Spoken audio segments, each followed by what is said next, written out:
GPA five শিক্ষার্থীদের অনেকেই জানে না জিপিএ মানে কি। বাংলাদেশ সম্পর্কেও তাদের ধারণা কম।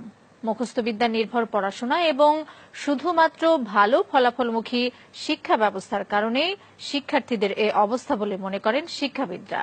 আনোয়ার হোসেনের রিপোর্ট। মাধ্যমিক পরীক্ষার ফল প্রকাশের দিন এমন উচ্ছ্বাসে মেতে ওঠে শিক্ষার্থীরা। ভালো ফলের সর্বোচ্চ মাপকাঠি জিপিএ-৫ যারা পায় তাদের আনন্দ সীমা ছাড়ায়। প্রশ্ন উঠেছে বছর বছর পাশের হার আর জিপিএ-৫-এর সংখ্যা বাড়লেও শিক্ষার মান বাড়ছে কিনা। এর জবাব খুঁজতে আমরা কথা বলি এবার এসএসসিতে পাশ করা কয়েকজন শিক্ষার্থীর সঙ্গে, যাদের মধ্যে ৬ জন জিপিএ-৫ পেয়েছে। তাদেরকে আমরা কিছু প্রশ্ন করি। জিপিএ এটার পূর্ণাঙ্গ রূপ কি? জানি না, এখন মনে পড়ছে না। GPA grating point. এসএসসি এটার পূর্ণাঙ্গ রূপ কি? এখন আমার মনে পড়তেছে না। Junior school certificate. School secondary certificate. আমি জিপিএ-৫ পেয়েছি, ইংরেজিতে কি হবে? I am GPA 5. I give a GPA 5. I get GPA 5. I will. মোট ১৩ জনকে প্রশ্নগুলো করা হয়েছিল, কিন্তু কেউই সঠিক জবাব দিতে পারেনি। এসব শিক্ষার্থীর কাছে এরপর করা হয় সাধারণ জ্ঞান এবং বিজ্ঞান বিষয়ে কিছু প্রশ্ন। পাঠ্য বইতে বিভিন্ন সময় পড়লেও খুব কম প্রশ্নেরই সঠিক উত্তর দিতে পারে তারা। শহীদ মিনার কোথায়? সরি, জানি না। অপারেশন সার্চলাইট এটা কি? অপারেশন সার্চলাইট জানি না। অপারেশন করার সময় যে লাইটটা জ্বালায় ওইটা হয়তো জানি, কিন্তু তার বেশি কিছু জানি না। 25শে মার্চ কাল রাতে পাকিস্তানি হানাদার বাহিনী যে প্ল্যানিং করে আমাদের দেশে হঠাৎ আক্রমণ করে, ওইটাকে অপারেশন সার্চলাইট বলা হয়। শহীদ বুদ্ধিজীবী দিবস কবে? শহীদ বুদ্ধি দিবস জানি না। 17 আগস্ট। 10 ডিসেম্বর। আন্তর্জাতিক মাতৃভাষা দিবস কবে? জানি না। স্বাধীনতা দিবস কত তারিখে? স্বাধীনতা দিবস 16 ডিসেম্বর। বিজয় দিবস কবে? বিজয় দিবস হচ্ছে 26শে ডিসেম্বর। জাতীয় স্মৃতিসৌধ কোথায়? জাতীয় স্মৃতিসৌধ হচ্ছে পাই না। রণসঙ্গীত কে রচনা করেছে? পারি না। রবীন্দ্রনাথ ঠাকুর। বাংলাদেশের জাতীয় সঙ্গীতের রচয়িতা কে? কাজী নজরুল ইসলাম। মাউন্ট এভারেস্ট কোথায়?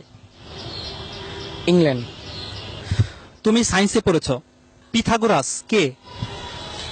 একজন ঔপন্যাসিক। নিউটন কোন তত্ত্বের জন্য বিখ্যাত? জানি না। আইনস্টাইনের কোন তত্ত্ব কি তোমাদের পড়িয়েছে?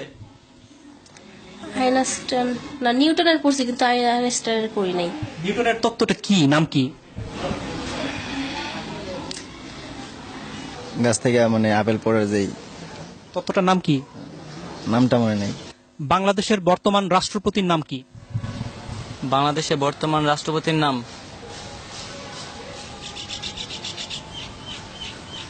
জানি না। রাষ্ট্রপতির নাম হচ্ছে মুক্তিযুদ্ধের সময় বাংলাদেশকে কয়টি সেক্টরে ভাগ করা হয়েছিল? 9টি। নেপালের রাজধানী কোথায়? নেপসুন। তুমি তো কম্পিউটার ব্যবহার করো। ব্যবহার করি মাঝে মাঝে আর কি, এই ফেসবুকে আর কি থাকি, গান টান শুনি। হার্ডওয়্যার এবং সফটওয়্যার এটার মানে বুঝো? জানি না। তোমরা কি পাঠ্য বইয়ের বাইরে কোনো বই পড়ো? এমনি মানে গল্পের বই পড়ি। কার গল্প? রবীন্দ্রনাথ ঠাকুরের গল্পের বই পড়ি।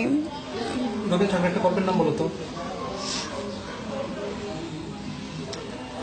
শিক্ষাবিদরা বলছেন জিপিএ-৫ পেয়ে ভালো শিক্ষার্থীর তকমা নিলেও জ্ঞান অর্জনের দিক থেকে পিছিয়ে আছে তারা। আমরা দেখি বিশ্ববিদ্যালয়ে ভর্তি পরীক্ষায় জিপিএ-৫ তারা পাস পর্যন্ত করতে পারে না। তার মানে যারা জিপিএ-৫ পেয়েছে তারা যেটা শেখার কথা সেটা শিখে নাই। তার মানে হচ্ছে কি এই জিপিএ-৫টা সত্যিকার জিপিএ-৫ না, তাদের হাতে জিপিএ-৫টা তুলে দেওয়া হচ্ছে। এখন শিক্ষার গুণগত মানটা যদি বাড়ানো না হয়, তাহলে শুধুমাত্র সংখ্যা দিয়ে আসলে কোনো লাভ হবে না। এদিকে শিক্ষার্থীরাই জানালো কেন তারা এসব প্রশ্নের উত্তর দিতে পারছে না। প্রথম কথা হলো আমি সংবাদ বেশি দেখি না, নিউজ পেপার পড়ি না। পাঠ্য বইয়ে যে সিলেবাসটা দেওয়া আছে ওই সিলেবাসের মধ্যেই সবসময় সীমাবদ্ধ থাকো।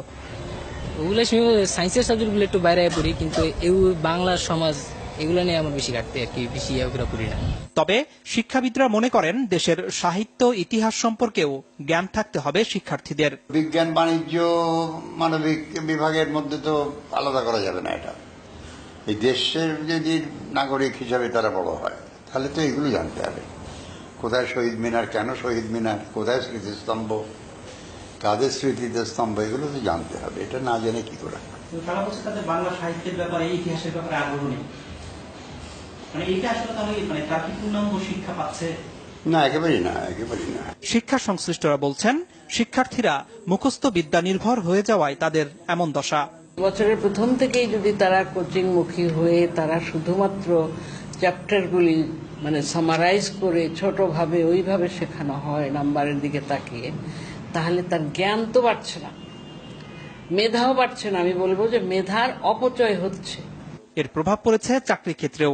চাকরিদাতাদের অভিজ্ঞতা বলছে, যেসব শিক্ষার্থী ভালো ফলাফল করেছে তাদের একটি বড় অংশই ইন্টারভিউ বোর্ডে ভালো করছে না। ট্রাফিক জ্যাম নিয়ে কিছু একটা লিখতে বললাম, বা এখন হয়তো ওয়ার্ল্ডে কোনো একটা ইভেন্টস হচ্ছে, সে কোনো একটা খেলা টুর্নামেন্ট চলছে, বলি যে এটার উপরে লেখেন, যা মনে হয় আপনি বাংলায় লেখেন, ইংলিশে লেখেন। উদ্দেশ্যটা থাকে হচ্ছে তার সেন্টেন্স মেকিংটা দেখা, থিঙ্কিং প্রসেসটা কি এটা জাজ করা, অ্যাটিটিউডটা দেখা। ফলাফলটা ভালো আসে না। জেনারেল নলেজটা ডেটোরিয়েট করেছে এবং কমিউনিকেশন স্কিলে ডেটোরিয়েট করেছে, বোথ রাইটিং স্কিল এবং ভার্বাল স্কিলটাতে। এমন বাস্তবতায় শিক্ষার্থীদের গুণগত মান নিশ্চিত করতে তারা যেন মুখস্থের পরিবর্তে পাঠ্য বই আগাগোড়া পড়তে এবং পাঠ্য বইয়ের বাইরেও বই পড়তে উৎসাহিত হয়, সে ব্যাপারে অভিভাবক এবং শিক্ষকদের জোরালো ভূমিকা রাখার আহ্বান শিক্ষাবিদদের। আনোয়ার হোসেন, মাছরাঙা সংবাদ, ঢাকা।